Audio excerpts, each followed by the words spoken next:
Attends. Où vas-tu comme ça? Reste avec moi. Il y a des choses très intéressantes que j'ai préparées pour toi et pour tous les autres.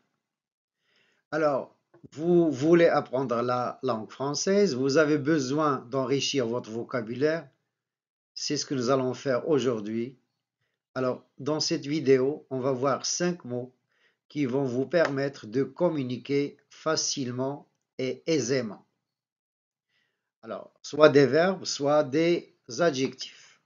Alors, on commence par le premier mot, c'est le verbe s'entêter. Alors, s'entêter, c'est s'obstiner, c'est camper sur ses positions, c'est ne pas vouloir changer d'opinion ou bien de décision. Alors, un exemple pour mieux voir les choses. Alors, depuis qu'elle a décidé de terminer ses études à l'étranger, cette jeune fille refuse de discuter avec ses parents. Voilà.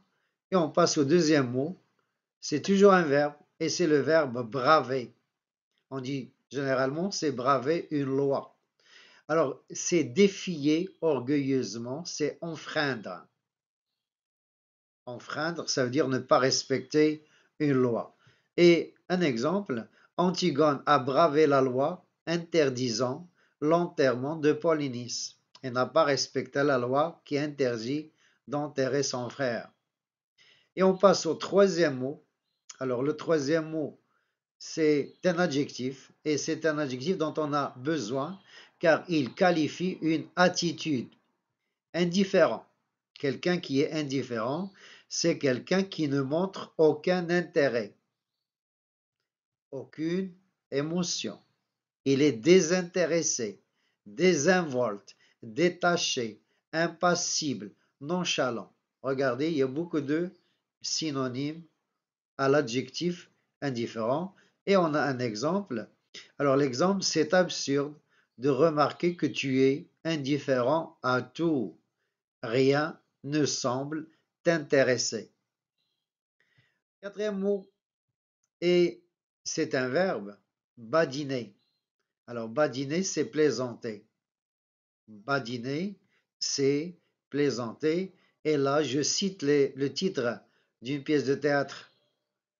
On ne badine pas avec l'amour. On ne joue pas avec l'amour.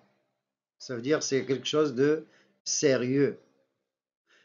Et on termine par le dernier mot, l'aube. L'aube, c'est le petit matin. L'aube, c'est le petit matin.